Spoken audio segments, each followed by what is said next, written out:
Sweet. That looks good. I think Instagram's working again. Let's make sure. My computer's taking ages to load right now. Bro. Looks like there we go. All right. I think we're all up on all the streams. All right. Welcome everyone to the 034 Motorsport 0BS live chat. I'm Javad Shadzi and this is Nate Stewart. We're going to answer all your questions about all things 034. Thanks for joining us. I'm getting over a nasty cold from last week, so apologize if I'm a little out of it and a little scratchy throated, but not. I don't believe I'm contagious or anything. Well, it's okay. It's been like a week, so it's just one of these colds that gives you like 3 weeks of phlegm and nastiness afterwards. You and me both. Yeah, no, it's been going around out here. Everyone's getting it.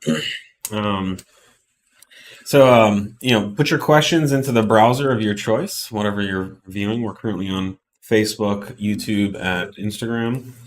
And we will transcribe the questions into our devices here and prioritize them and answer them. If you ask us a question about an update or when something's going to be done, we may not answer it. We're going to prioritize topical questions first. In some cases, if you are sneaky enough and you can work your update into an actual question, you might get lucky. But for the most part, please just don't get mad at us if we don't. We're warning you. We're here to answer the real substantive topical questions that we can. I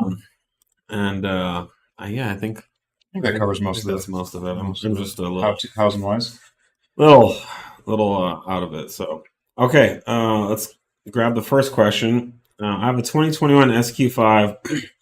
Sometimes on the freeway at speed, it will occasionally feel like there are crosswinds and getting body rock, even though it's not windy at all. Only the Cete, that's the lowering airbag control system installed. Will sway bars help? It depends. If there's actually wind blowing your car around, then no. The only thing you could do there would be to change directions or buy an R8 or something like that. That's more, smaller side profile. What you're describing to me initially sounds like tram lining, which is not uncommon at all, and it can be dramatically affected by tires, alignment, your control arms. If your control arms are getting worn or are failed. Yeah. What that is if you look down a road and you look at the profile of the road in front of you, it's not perfectly flat. There'll be like troughs where the normal lanes of traffic are, and you've got these ridges on either side, and so as the tires ride up on either edge, you'll get this effect where it'll try and slew you one way or the other. That's normally known as tram lining. It gets very dramatic on cars with like really wide, like fat tires because they're just on every edge and berm in the road. So that's what it sounds like you're describing. So, yeah, I would say make sure you have a good alignment. If you're concerned about straight line stability, then make sure you have pretty much factory specs or a little bit of toe in. Yeah, and if you put a lowering module on it and you have the thing dumped, you need it aligned at whatever you're driving at 99% of the time. So it could be your alignment is just all out of whack because you're slammed. That's a good point. If it is lowered a lot, then your alignment's going to change as a function of the ride height. So sway bars will definitely help your car feel flatter and more planted and responsive when you turn. They won't really affect the straight line stability of the car, but they're a great upgrade and strongly recommended for different reasons. I purchased your Stage 1 tune for my 2024 GTI. Love the 93 low torque file. Great to hear. Mm-hmm. Question, does the 034 turbo inlet have a raised lip on the inside of the inlet with the OEM size sleeve installed? Thanks, guys. So our turbo inlet does have an adapter ring inside it that allows the opening of the inlet to match the stock turbo. We also allow that ring to be removed, which then creates a smooth flow path for upgraded turbos like the Garrett PowerMax turbos. So yes, there is a sleeve. You can read all about that product on the product page on our website. It's not a hard step either. It's a nice radius transition. No, and it has to be. We spend a lot of time optimizing the flow of these parts to be better than stock because the stock ones are already very good. So in order to improve on stock, it has to be perfect. Hey guys, I just bought a Stage 2 B8 S4. It does have a stock heat exchanger. Will it still make Stage 2 power? It apparently makes 475. No. I mean, you're going to have a hard time making stock or the rated Stage 2 power with the stock heat exchanger. You might make it for like half a pull. Yeah, any sustained load, you're going to be getting warm pretty quick. Yeah, that's a huge restriction and a huge problem, and you really need to upgrade that ASAP to be at that kind of power. I mean, we even strongly recommend it on Stage 1. So yeah, no. The car is drivable, I'm sure, but we offer a great heat exchanger for that platform that really won't improve the power and heat cooling capacity of that car.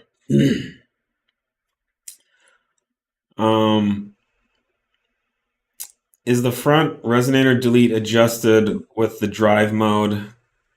Comfort versus dynamic? No, the resonator delete is as it says on the tin. It's just a delete for the front resonator. It's not going to be affected by what drive mode you're in. There's no valves or anything that will change its behavior. That's all in the mufflers behind. Mm-hmm. Yeah. Debating going to 034 brake rotors on my S5. Is there decent performance gains with less rotational mass? Yeah, our rotors, I believe for the S5 are lighter, but they have much better cooling. So you're gonna see not necessarily better immediate like shorter braking distances. The stock rotors are going to be fine for like one really hard stop. But where our rotors are going to shine is in those conditions where you're applying the brakes repeatedly. The improved directional vane cooling is going to keep the rotor temps lower and the heat out of the rotors better than factory rotors. Also, our rotors will deal better with high heat events to prevent warping because they're two-piece. So that allows the rotor ring to expand and contract without being bound by the hub, the center of the rotor. And that's the big issue with solid steel rotors is the rotor wants to expand and contract, but it can't do so without some warping forces because it's the outer part of the rotor, the ring, is constrained by the hat, and it's all in one piece. So by going to two pieces, we allow the rotor ring to expand and contract as it wishes, which allows it to not have to warp or twist when it's doing that. So imagine if you're trying to stretch your body and something's holding it on one side, your back's going to arch. It's kind of the same with the rotors. I love my new bleeder screws. Glad to hear. Does the snub mount bracket that you guys sell replace the OEM one for Audi B6? Yes, our snub bracket replaces the factory unit with a tighter fitting cup around the snub mount. So the factory is more of like has an envelope around the snub mount, which allows a lot of movement. And so ours is a tight fitting cup that goes over the snub mount. So it really greatly reduces engine movements. It's a nice mod for that dynamic transition on and off power. Do I need any mods for an Audi S4 2024 to go stage 1? No. Stage 1, there's no required modifications generally for stage 1. No, we'll list what is required on all of our in all of our tuning catalogs. There's a lot of recommended parts to really get the best performance and experience. So we'll have those as listed as well. So the intercooler is probably going to be the number one thing we'll strongly recommend. Followed up with like an intake, and that'll get you in a good spot for stage 1, an optimized stage 1 setup. Yeah, it's the same as the response earlier about the B8 S4. Yep. Heat exchanger is, our stage 1 tune is designed with the stock intercooler in mind, but you're not going to get optimal performance by any means with the stock intercooler. So yeah, they're barely adequate stock. Yeah, you can do a squirty pull here or there, but if you want to accelerate hard, through several gears, the factory intercooler will heat soak. I saw a really cool video online where someone took a heat camera, and it's some tuning company, and they filmed the factory intercooler, and then they filmed their aftermarket It's really, yeah, and it was that's a cool idea. We should that stuff's so much more accessible now. Those flare cameras and the what's the other one, Slur or something, but they're way more accessible these days for consumer level. And I definitely want to do that, because it was the factory intercooler. You could see it heat soaked almost immediately. Yep. So it started out relatively blue, and the pull started, and you could see the heat just go across it. Yeah. The aftermarket intercooler, you could see it was doing its job where it was blue at the beginning, and then the red just started going across it. Yeah. But by the end of the pull, it was only like halfway across. Yeah, it's tricky though, because it's dependent on, you could make a terrible intercooler that doesn't change temperature at all externally on those too.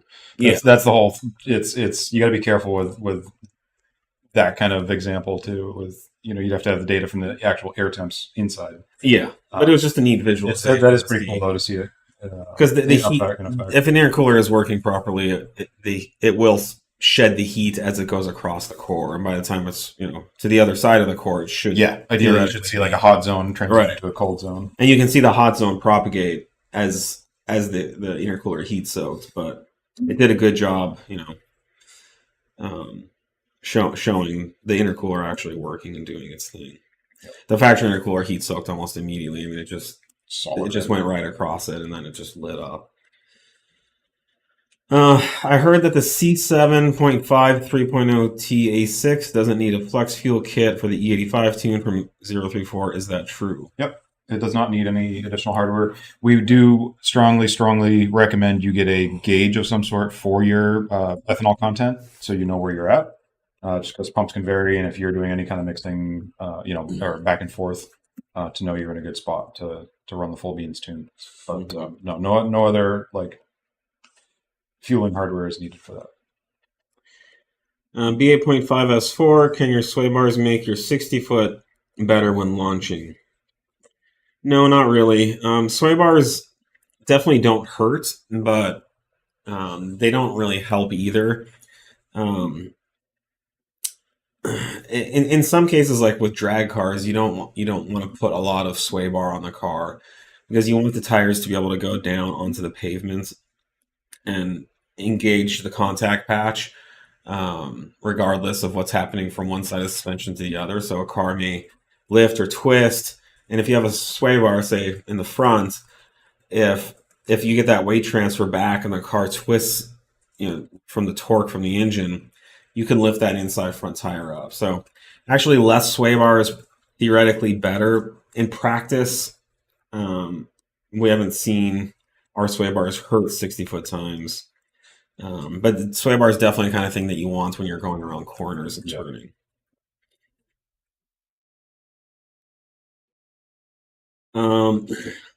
Doing all your inserts and mounts, trans subframe, rear diff mounts, along with the rear sway bar, front strut brace, and air intake on my B9.5 RS4. Any other things I should include?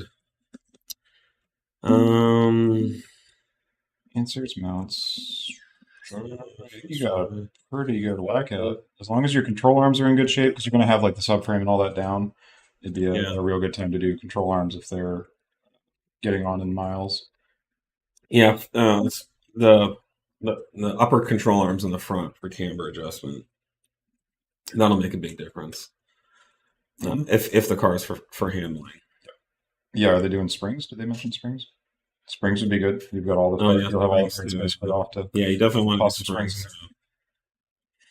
Question 3 is pretty trolly. I'm not even sure where to start with that one. Page 1, ECU tunes, even with a locked TCU. Can you confirm that? Yep.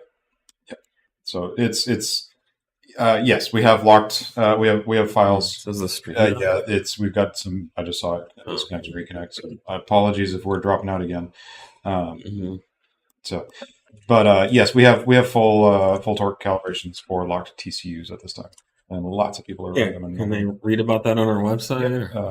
It's on there. Just go to the product page for that tune, and you can read about the unlocked full torque files that we offer. Yep. You can also shoot an email to sales@034motorsport.com. We'll be happy to discuss that with you as well. Best performance mod I can do to my Audi S5 B9.5. I mean, we get this question a lot. I mean, it's almost always just a stage 1 tune. Yeah. You're going to get the most bang for the buck in performance from that. It's going to transform acceleration of the car, make the car substantially faster, more responsive, more fun to drive. And then, once you do that, there's additional stages and power levels you can go to, but you should start looking at some handling modifications as well. What's up, guys? I have a B9 S5. What's the process for switching maps from 91 to E85? And is an ethanol sensor required or just recommended? Hold on, I was reading something else. Ethanol sensor. Ethanol sensor is strongly recommended. Just so you know. Yeah. As far as what is the process for switching, we actually have a video on this in the Uncut channel that'll walk you through what we recommend, what to look out for. Having a sensor in the car is really the most surefire way to you're like, everything's good. What's getting into the motor is exactly what we need for the for your ethanol content. So what's required is a minimum of like E60. Yep. Right. Yep. So. If you know for sure that you're putting E60 or better in, then you don't need a gauge. If you don't know that, then a gauge is required to verify that. But like I said, if you went to a laboratory and they had E85 on tap, then you wouldn't need a gauge. You could just load it up, drive the car for 5 minutes, and go. I recently picked up an 8S TTRS. And looking at tunes, your website doesn't talk much about details of your TCU tune. I had an S5 with your stage 2 TCU. How does the TTRS drivability compare to S5?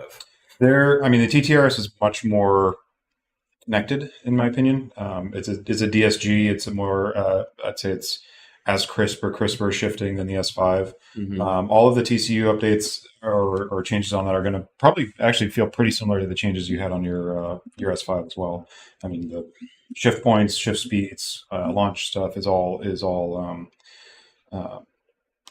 recalibrated on those. And it's going to be even better. I'd say it's be even snappier. Yeah, that transmission is fantastic on that motor. Yeah, the ZF8 and the S5 is a great transmission, and we've been very happy with it. But the DSG, that 7-speed DSG, that DQ500 is a solid transmission. Yep. So yes, maybe we should take a look. We have to look. Yeah, maybe we need to go through and kind of update those. That's getting to be one of the older like Dynamic Plus products. We need to go back and see if it's got the same. But yeah, it's going to be as transformative to driving and shifting as it was in your S5. It's going to be faster. It's going to additional torque holding, different shift points, much more sporty, high performance shifting compared to the factory. This is like happening every week now. It has been the last several weeks. Yeah, they've been doing a bunch of maintenance on the networks, but that was all taken care of. We could try talking to Awesome. But our all the instructions that we provide are on the 034motorsport.com website. So I think someone was asking if we could upload our install instructions to the UK website, and I don't know if that's built and managed by Awesome GTI, but I don't know if they'll do that. But our website, it's easily accessible. Yeah, it's all there already. Yeah. We don't region lock our website for install instructions or anything like that. Would mixing 100 octane and 91 to get 93 on your 93 tune have any cause for concerns? Also, does elevation affect this? If you do it right, it should be okay. Yeah, the trick with mixing octanes is you don't. There's no real like octane meter. So you got to make sure you either err on the side of a little higher octane than what you're shooting for, or you really know the exact contents that you're mixing. Yeah, I'd go aggressive, like 50-50 or something like that. Go push it even a little higher than what you think your target is. Yeah. As far as the elevation side of it, has no effect on the ECU on the octane itself. The ECU will make the adjustment. The ECU is already accounting for elevation. Does have a lot of effect on octane. The ECU handles. Yes. Hello, can DL 382 Plus handle more torque with ECU tune? It is paired with strong 3.0T, but I don't know how much DSG can handle it. Those are currently those are locked TCUs at this point. The DL382 Plus is shown to be pretty robust. I can't say as we've had any issues with it. Particularly on the B9 A4 calibrations, they work really well. Thankfully, as it is, we're doing full torque reporting to them, and they're dealing with it just fine. So, love the work that you guys do. Brings me so much joy to drive my car with your mods on it. Keep it up, guys. That's really nice to hear. That's literally why we do what we do. Just that joy that you get from driving your car. That's. I mean, we're just here. We're not like saving lives. We're not curing cancer, but motor safety, bro. If we can just make someone's life a little bit more fun and enjoyable, then we've done our job. And that's what hobbies are all about, right? It's like that sense of satisfaction, the excitement, the joy you feel from making a change and tuning and making purposeful, curated changes to a car. It's really fun seeing that all come together. 034 brake pads for S5 B9.5 versus ceramic pads. We will be coming out with our own ceramic pads in the future. However, the goal of a ceramic pad is low dust, really. Low dust, low noise. When it comes to performance and braking power and heat capacity, the semi-metallic pad compound that we already have is going to be the better performing option. It's going to give you shorter braking distances, more consistent braking, higher heat capacity, but it will be at the expense of some noise and some dust. I wouldn't say our current semi-metallic pads are super noisy or dusty, but they are more so than ceramic pads. So if low dust is your priority, then ceramic's the way to go. But our semi-metallic pads are similar to factory dust and noise, but just with higher temp holding capacity.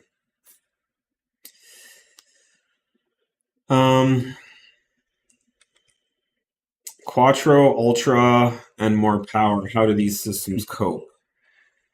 We haven't done a lot with the Quattro Ultras. Those are much more of a eco-focused setup.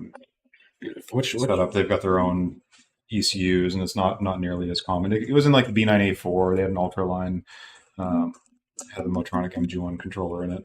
What's the? They're just an efficiency targeted lineup. Essentially, they have these ultra models that are like a high efficiency. They'll run a different combustion cycle on some of them. It's not something we've seen much any requests for, other than maybe this one now. Can a stock clutch and a manual 3.0T handle dual pulley? Very unlikely. Probably not. Yeah, that's a lot of power, and the stock clutch is kind of barely hanging on the stock. So you're going to want to look to the aftermarkets for that.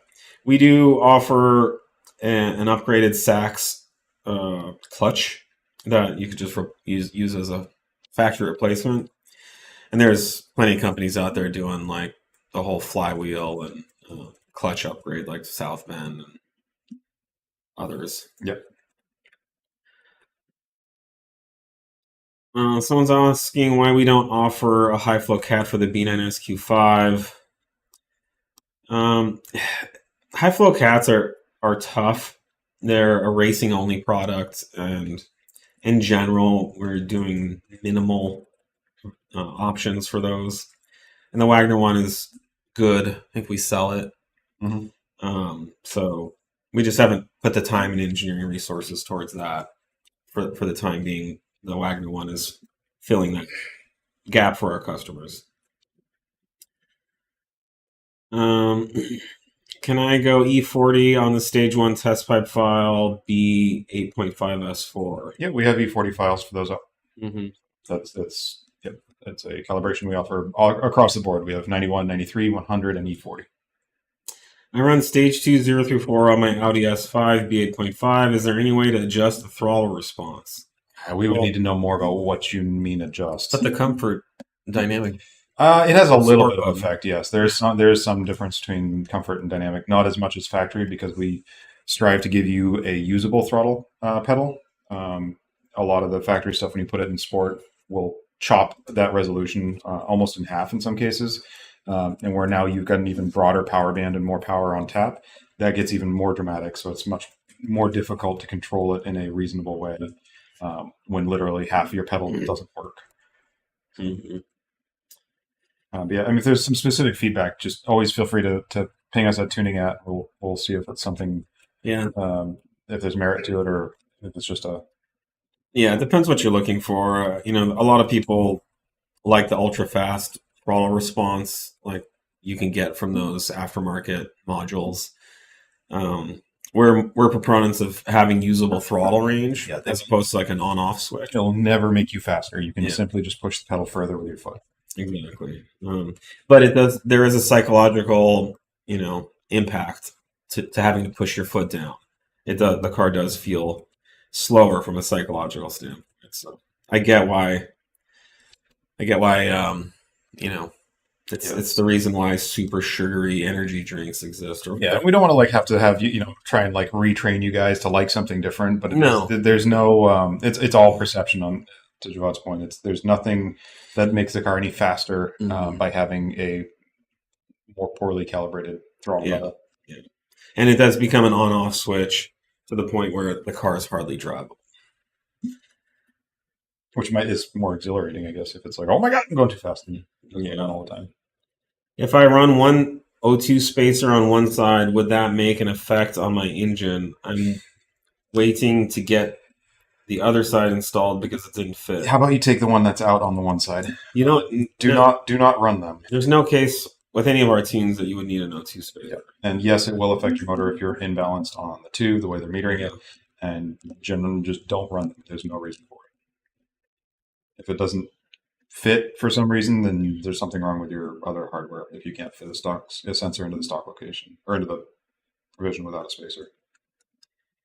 034 Motorsport opened a branch in Indonesia. I really wish for it. We ship all over the world. Oh man, yeah, we'd be happy to ship to Indonesia. I don't think we will be venturing to Indonesia. We'd like to open more branches in the U.S. if we were going to. But thank you for the nice regards. Best bang for the buck mod on an Allroad 2021. We do not have a tune for those yet. Is that why don't we? It's a totally different ECU. Is it? Definitely, sway bars would be my vote.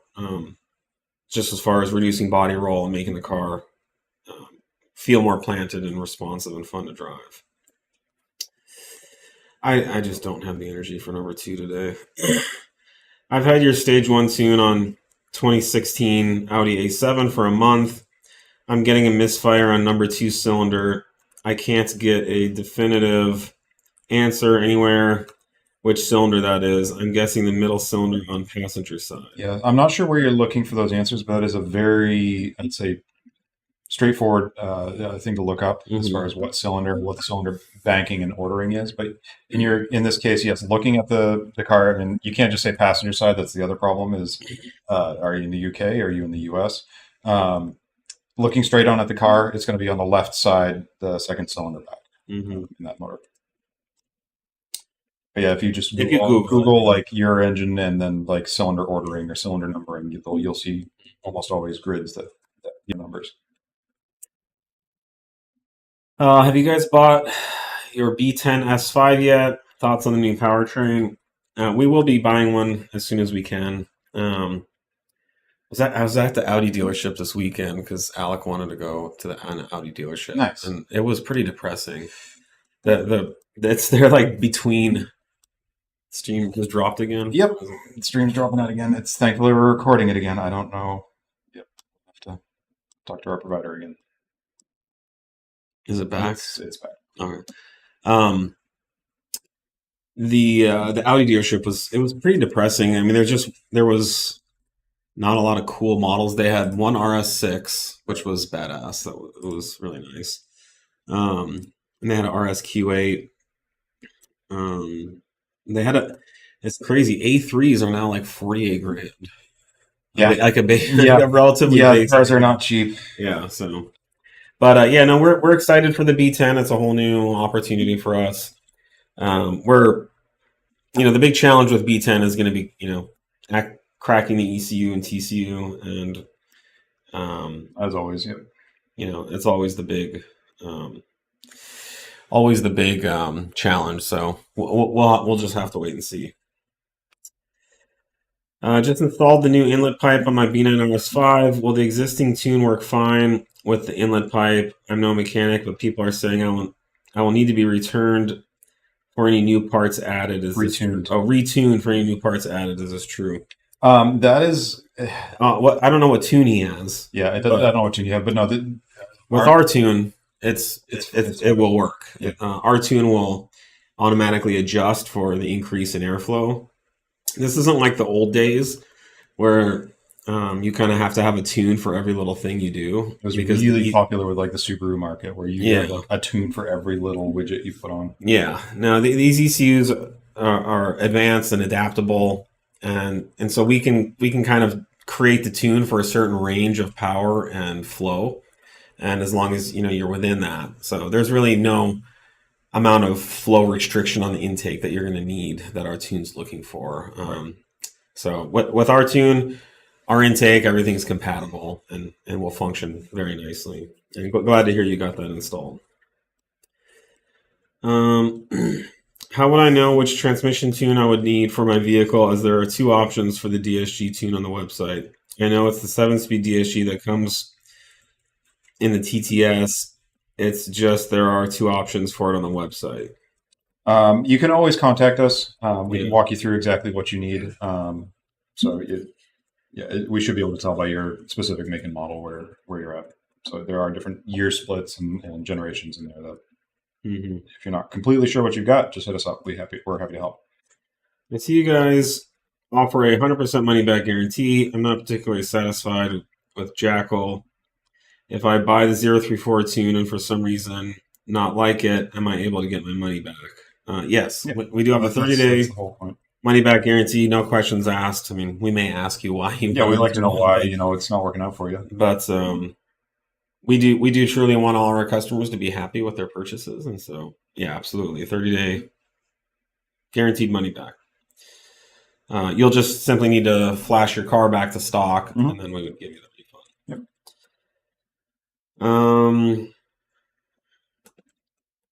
What does your high grip file change on B9 RS5? Are crackles enabled on it? Why not use it as a default file? So the high grip file is just there are no other changes to it other than the launch and off the line power delivery. So it is, and it's more power and torque. It's for high grip launch situations. Yeah. So it's called high grip because you need high grip to hold the extra power and torque that the tune delivers during the launch. Yeah. And in most situations on most cars, it is too much power to get off the line quickly. You end up with just a bunch of wheel spin. So we offer the other option as a default. If we offered it as a default, everybody would be doing burnouts instead of launching. So there were customers who were willing to put sticky high grip tires and maybe be on a better prep surface.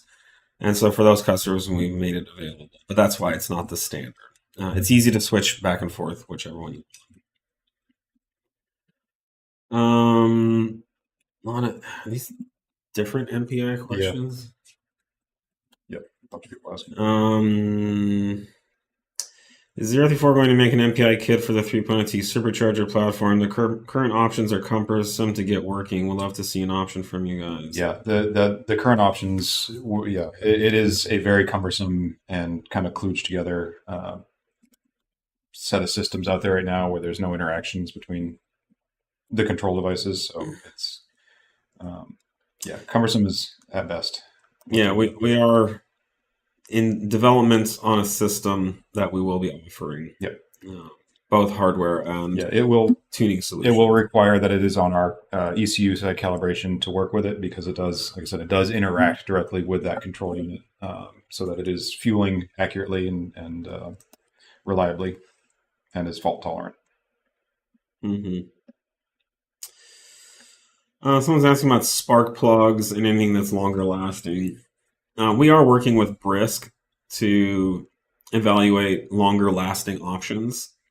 It is changing your spark plugs, 5 to 7 times a year on a 700 plus horsepower, daily driver is not unreasonable. It sounds, maybe it sounds salacious, but yeah, that's just, it's asking a lot from a spark plug. So if we can, help bring a solution to market that's better than that, we will, but we are currently not aware of another option that's any better than that. So yeah, not maybe you can have a longer lasting spark plug, but it would be misfiring or melting or something like that. Yeah. I mean, the output per liter is I mean, you're getting into the territory where your maintenance intervals are going to be dramatically different than stock. Yeah, you're not going to find any factory options with this kind of specific output. Not outside something insanely crazy ridiculous. exotics, which have crazy maintenance intervals. And there's a reason a Bugatti Veyron's how many liters? It's enormous. It's 16 cylinder. They're 16 enormous. cylinders. It's 8 liters. Something stupid. Yeah. Yeah.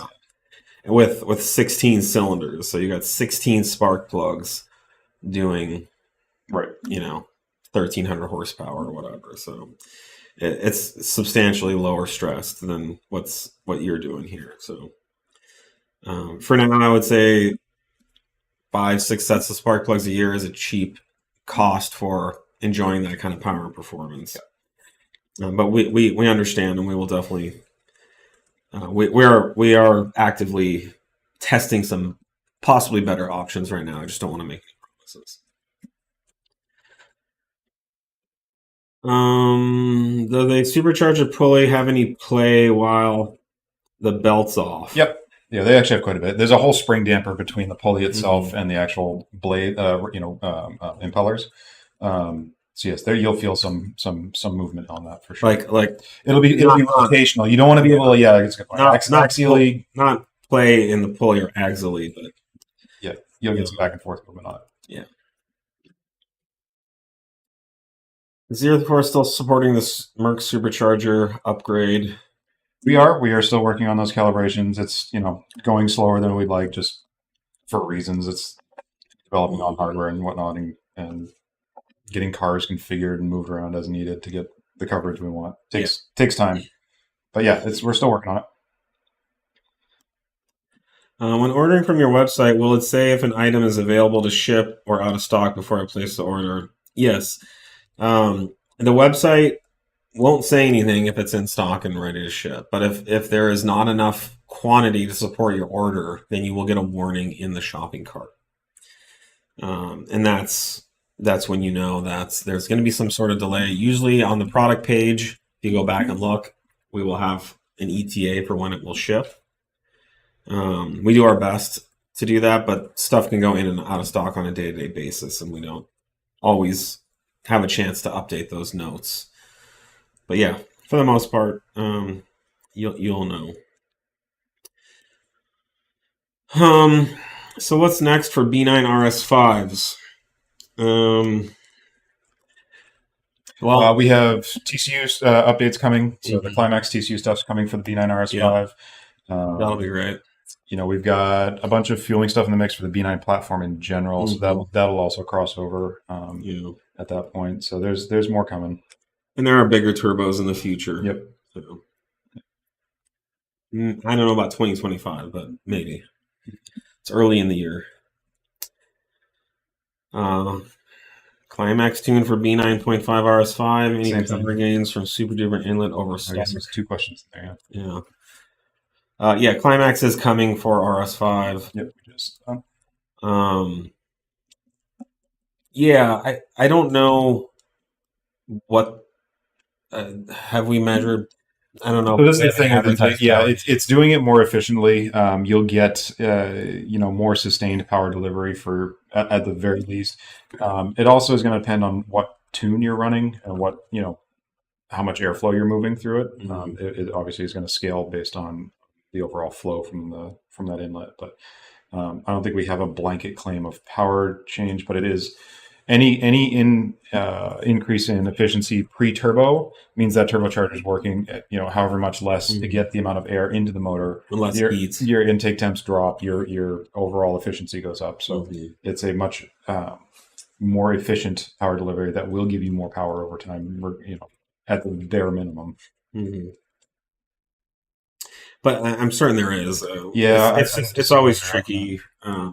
Isolating variables and creating conditions. So it could take us days to publish a real number, but the flow of our inlet system is substantially higher than factory. And if you look at took your stock inlet off, it's a miracle that they even make that much power with that.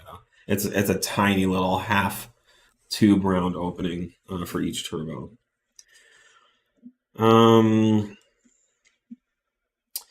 Rod, do you plan on bringing your vlogs back to the channel? I saw that you had a couple of vlogs on the 0 through 4 YouTube channel. Yeah, that was a while ago. I think I actually had black hair still back then. That was what, like 2016, 2017. So I don't have plans to do that. That's why we started doing this. And, the vlogs, I would sit around thinking about what would people like to hear about. And then I'd just kind of talk about it. And I think there's, 10 or 12 of them on the channel that I think they're pretty good.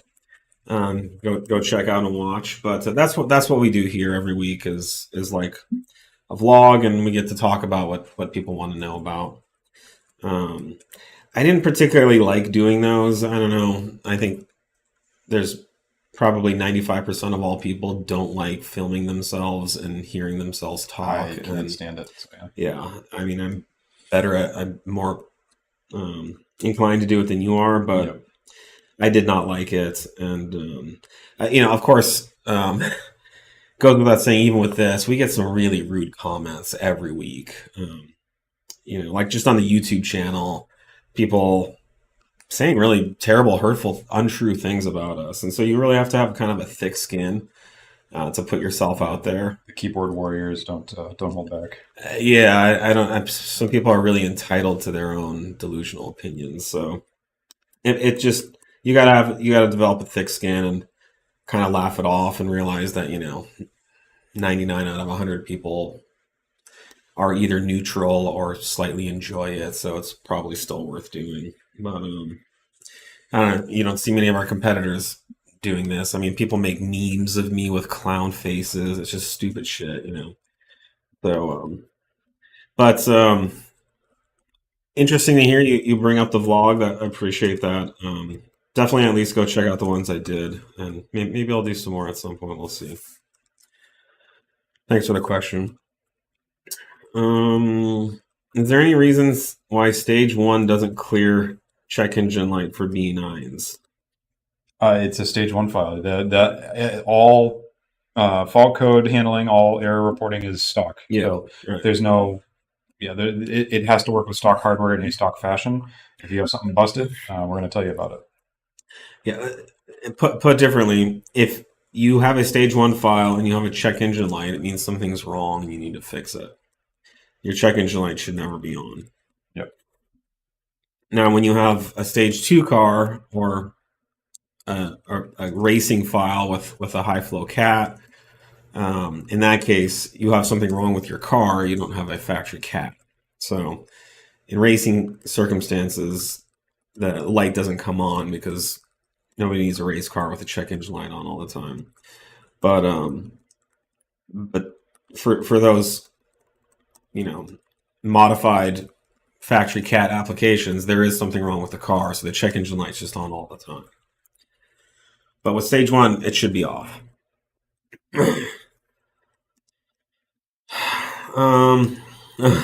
Someone wants a high flow cat option for the e-tron.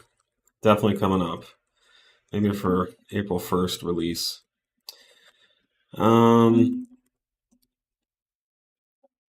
Would tuning a 70,000 mile B9 S5 to stage 2 plus E85 be okay, or should that mileage not be pushed? Oh, that's not... That mileage isn't anything concerning, provided everything has been maintained adequately. Yeah, 75,000 miles is like 33 years old in human terms, for an Audi. That's, you're maybe not in your prime, but you could still run pretty darn fast. I don't know, like 70,000 miles, even 100 to 130,000 miles, that's not really a problem. Your engine isn't that much more worn out than a 10,000 mile car. The biggest effect you're going to see of that is probably on your interior and maybe your body, the paint and stuff. But the engine doesn't care. The parts inside the engine don't touch each other if they're maintained properly. There's an oil film separating all the metal surfaces. So there's really nothing inherently unhealthy about a 3.0 T turbo motor at those mileages. Just make sure you've done your maintenance. But there's really no issue. Audi motors are very tough. They always have been. Always very long lasting, just like most German cars. The motors will just go forever. So unless you have done a compression leak down test and you actually have like bad readings, there's no cause for concern. Just make sure your maintenance has always been done. The issues we see with cars is not from how many miles they have. It's from improper use, poor maintenance, lack of maintenance, things like that, or factory defects in some cases. Any plans to do time attacks? Your AGA TTRS video was sick. Those were fun. And we do not have plans currently. We did talk about doing a time attack last fall, but we were pushing for a product release, and it was like, do we want to delay it? Product release to do this, and we decided not to. So we did do a lot of that in the past, and it was fun and it was good content. Just there's only so many hours in the day, right? And so for everything you do, there's other things that you can't do. Yep. And so we just have to prioritize and choose wisely what we focus on, and we're always trying to focus on the best things. So yeah, that's probably why you won't see us do that anytime soon. Yeah. When the vast majority of the questions here, why isn't this ready? When's this going to be ready? When's this feature coming out?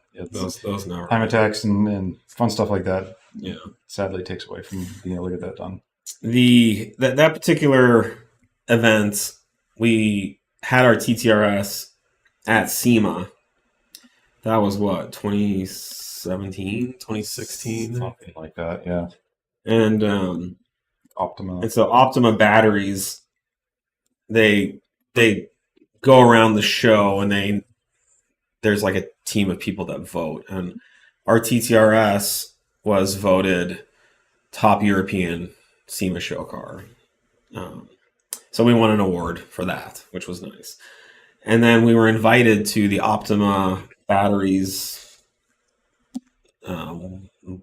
fast lapping time attack challenge competition extraordinaire. And so we decided to stay. I think I had driven the car there. Yeah. I think somebody flew back here, loaded up the truck Oh, and trailer, right. and like drove to No, Las Vegas or the something. truck and trailer never came down, but somebody did have to fly a gear bag down. Sarah. Yeah, Sarah Sarah grabbed with Gary's gear bag and helmet and all that, so Yeah. so he could drive in the competition. Because we weren't obviously planning on this. This was picked out of the blue. Yeah, so we ended up shifting focus from SEMA booth car show to time attack racing effort. I think that year I was in Las Vegas for like 12 days. I almost died of like alcohol poisoning. But we ended up going and doing it, and it was ridiculous. We were basically racing against like NASCARs and like Like Breda cars, SCCA, like V8 championship cars. There was like 1,000 horsepower Corvettes lapping like 10 seconds a lap faster than our TTRS could. So yeah, and where they're on, a completely street prepped, driven down their car against fully built with just bolt-ons. Yeah, against like fully built race cars. So. Yeah, it's like Corvettes with like 50,000 horse suspensions and stuff like that. So it was fun and interesting, but not something we would probably do again. But it was good to get out there. It always is. We got that iconic great shot of Gary launching the car off a berm, hitting it off the berm, and just like three wheels in the air, just sideways. That was a great shot. Okay, we got 8 minutes. My friend is zipping around SoCal in a 2015 Beetle. Hypothetically, how would Nate and Javad build up a Beetle for daily use? Hypothetically. Well, I can't probably say what I would want to do, but so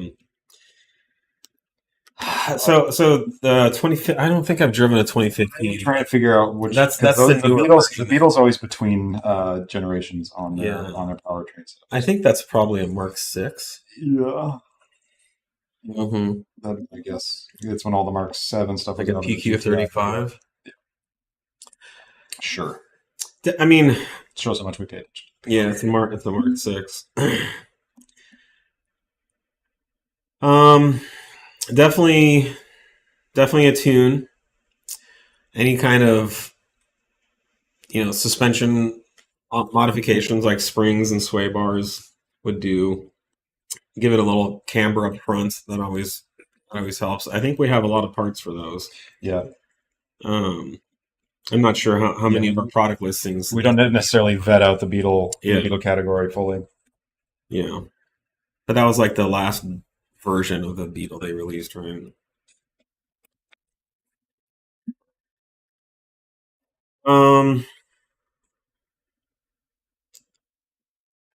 Still hoping for a self-log review solution via SPI app or web portal.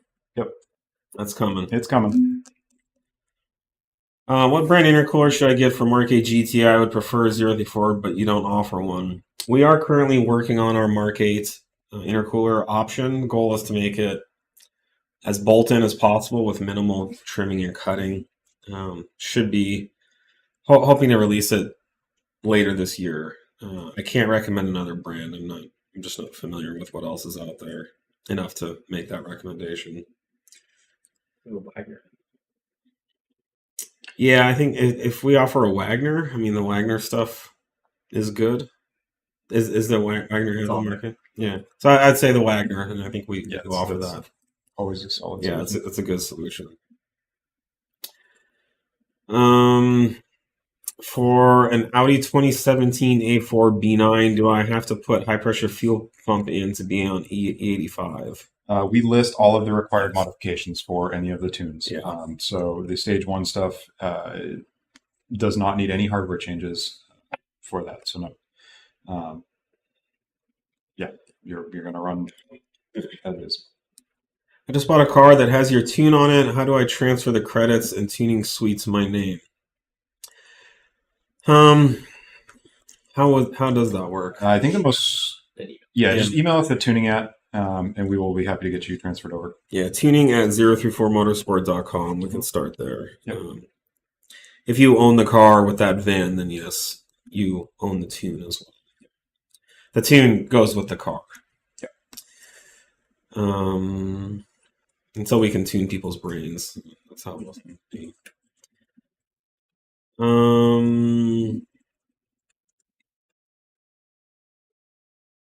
Does 2022 Q7 ECM and TCU tune give launch control? Asking for a friend. As far as I know, yeah, launch control is enabled on all those. That's the 3-liter turbo motor. Yeah, 3-liter turbo, 4.5. Should all be there and working. Yeah. You'll have to go through the same routine of getting traction control turned off and sport mode and all that. Should I wait till spring to tune my B9 SQ5, or does it matter if it's freezing? It definitely doesn't matter. It's not like you're going to take your tune off next winter. But, you know, your ability to accelerate and have fun right now could be limited, so that's the only reason. But the ECU will make adjustments based on environmental conditions like temperature, humidity, and barometric pressure and things like that. So, yeah, I would do it sooner than later if you know it's something you want to do.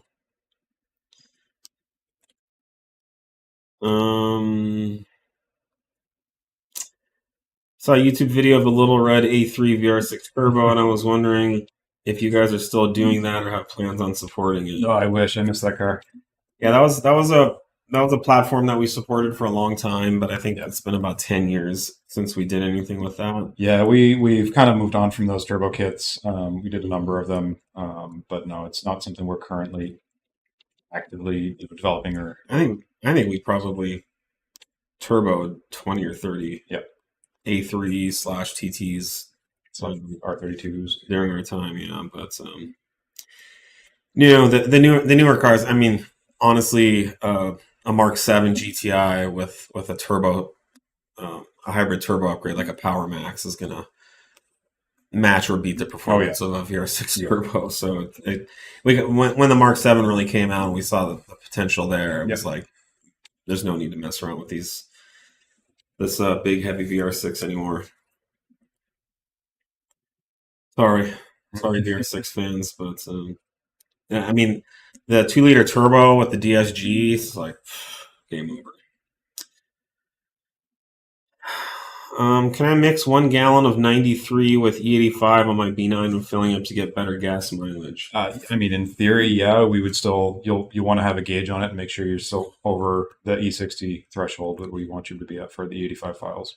Yeah, but this is a good point. If you do want to maximize that efficiency and fueling capacity, if you can get down to around E65, you're going to be better off than being at E85.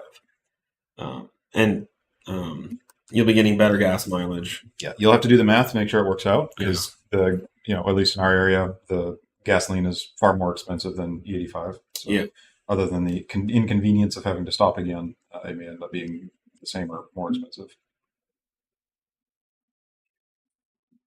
B9 S5 adjustable upper control arm, camera correcting life longevity. I'm in Arizona, and I've heard weather can play a factor with premature wear and tear. Yeah, we do see some parts come back very corroded in areas where they put chemicals on the road to melt the ice. I think in Arizona, you get years and years and years out of that. Here in California, the kind of rust or corrosion you get is minimal. Yeah, as long as you're not up in the snow areas all the time. So as long as I don't think you get a lot of salt on the roads in Arizona, so I think you should be fine. But it's some places in the Northeast, and I don't know. It's pretty rare, but we will see stuff that looks like it came back from the Titanic shipwreck. Yeah. And it's been in the car for like a year. It's like, wow, I don't know what they put on the roads over there. And I mean, all the stuff is zinc coated, hard anodized. Like, it's all, you got the normal treatments. It's just, it's the nature of the beast. I mean, the rest of the car itself also generally looks like it can. If you're having problems with our parts, the rest of your car is going to be a disaster too. So this isn't really something unique to our parts. Like Nate said, it's top quality everything and very corrosion resistant. Okay, well, I think we're pretty much out of questions, out of time, and I think I'm out of brain power today. And apologies on the stream ups and downs. I'm working on it. Yeah. Thanks for joining us. I think we'll see you next week, as usual. Yep. Cheers.